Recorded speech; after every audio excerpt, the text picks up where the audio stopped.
Hey everyone, it's your Rocket Rack guide, Josh. Thanks for joining me once again in our video series about how to use the Rocket Rack Configurator. I hope you'll check out my other videos. We've got a great overview of the system, and we also have a couple about trapeze assemblies and single post mount assemblies. But today we're going to be talking about how to create double post mount assemblies in the configurator, so let's jump right in.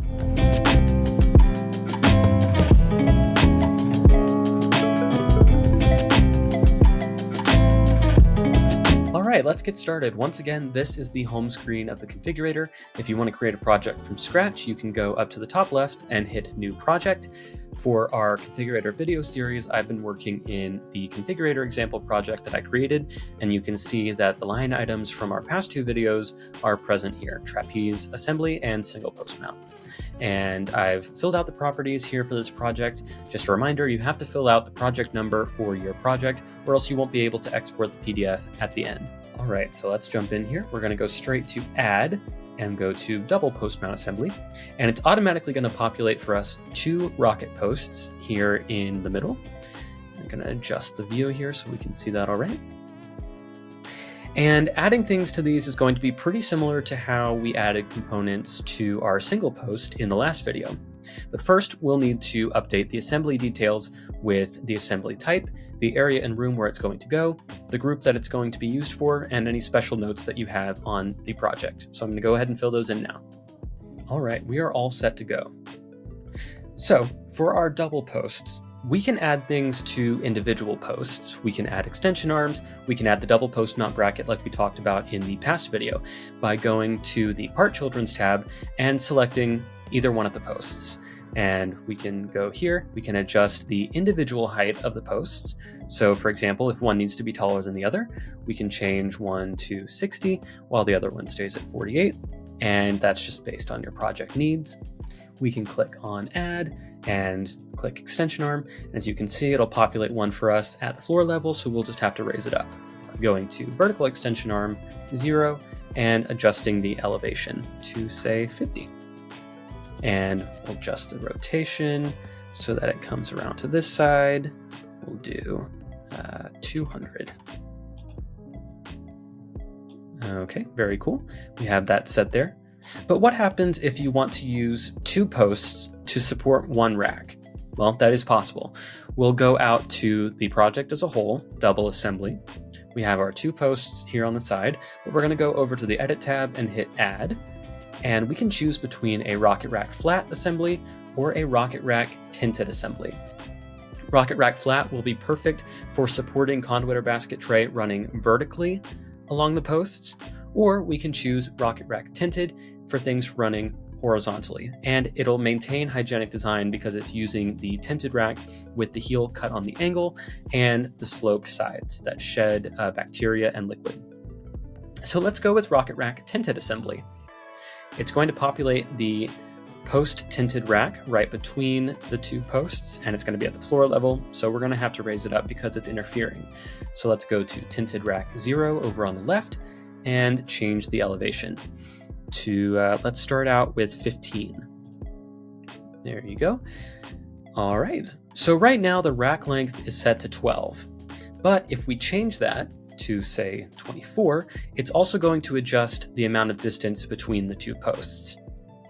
So now if we want to add things to this tinted post, we can click on Add, and let's select some sanitary clamps.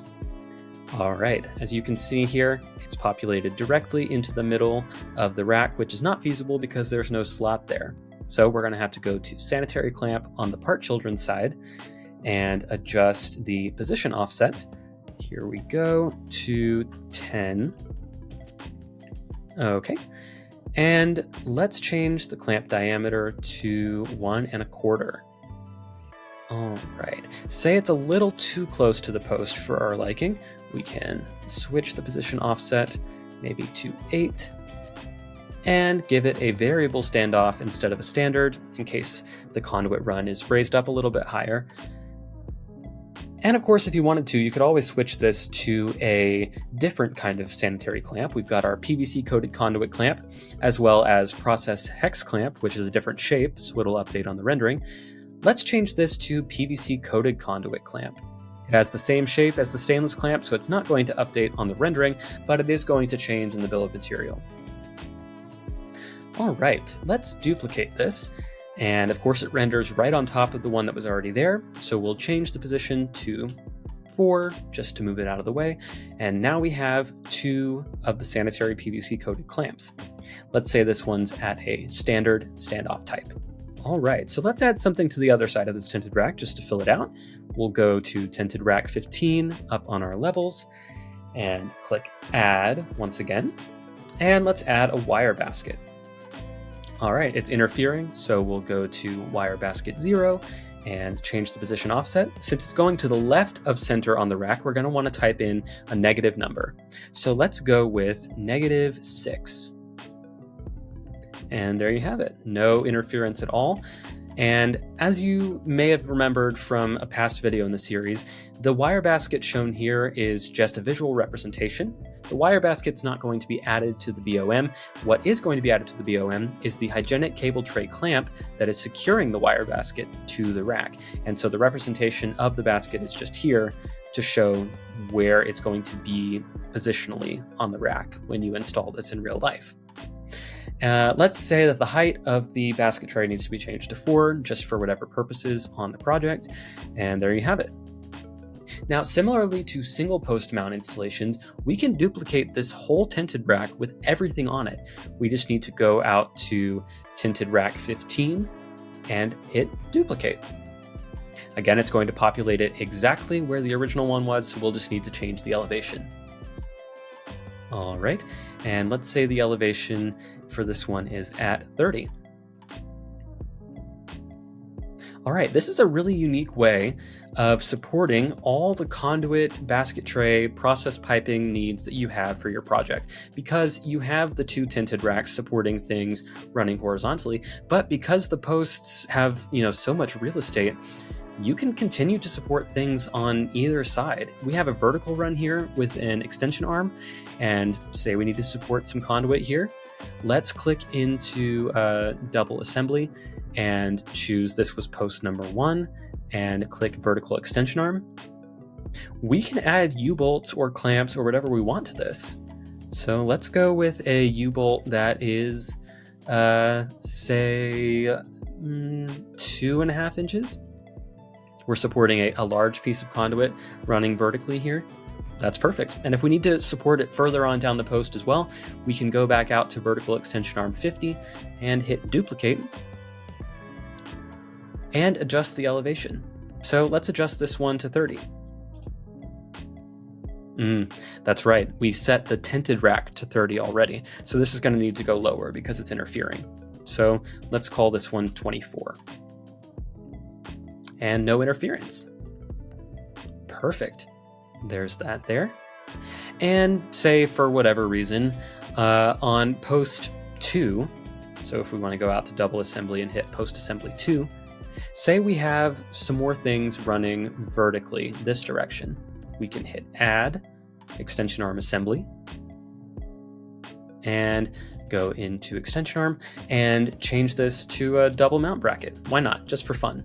Raise the elevation of this to 12. Is that going to work? Yes, it will. So now we can even populate this and continue to duplicate it up and up and up, and we can really do whatever we want. So we can support this run of conduit on either side of the post going that direction. There's no interference everywhere, and we've got everything sorted out on our 2 posts just exactly the way we want it. And if we go to double assembly here, our assembly overall, and hit bill of materials, you can see everything that we need to create this exact installation has been populated into the bill of materials. And if we are 100% done, we can go up to actions, hit Q outputs, and it's going to generate the PDF drawing for us. And it'll go into the jobs tab here on the right. And once it's done rendering, you can access it in the documents tab. We can also go up to actions and hit export BOM. That's going to put this bill of material into a spreadsheet, so it's easily readable and easily usable for you to order what you need. All right, here we have the PDF exported out of the configurator showing our double post mount assembly. You can see here that all the measurements are listed on this first page, as well as the foot panels that are going to be used for these mounting posts. And we've got our drawing here showing the full assembly. And then each page after this, we've got our parts list with the quantities as well as the weights of each item and the total weight of the shipment itself. We've got sub-assemblies now for each specific rack in this assembly. So for this first one here, we've got our post-tinted rack with the 2 sanitary PVC-coated conduit clamps, as well as our 1 cable tray clamp. Again, as you can see, there's no basket tray listed here. That was just a visual representation inside the configurator. And we've got the next page here, which was a duplicate of that tinted rack. And moving on to the next page, you can see the first of our 2 extension arms with the 2-inch U-bolts and the subassembly BOM that reflects that. The next page is a duplicate of that extension arm. And then we've got the first of our 2 double post mounts with the 1.5-inch 2-piece sanitary clamps on both sides. You can see that listed here. And the next page is a duplicate of that rack. All right, here's the bill of material spreadsheet that we exported out of the configurator. As you can see, everything is here exactly as it was in the bill of material shown on the Edit tab. All right, that's it for this video on how to create double post mount assemblies in the Rocket Rack Configurator. I hope you'll take what you've learned today and start creating some really ingenious assemblies on your own. And I hope you'll stick around for the next video in this series where we'll be discussing inline post mount assemblies in the configurator. See you next time.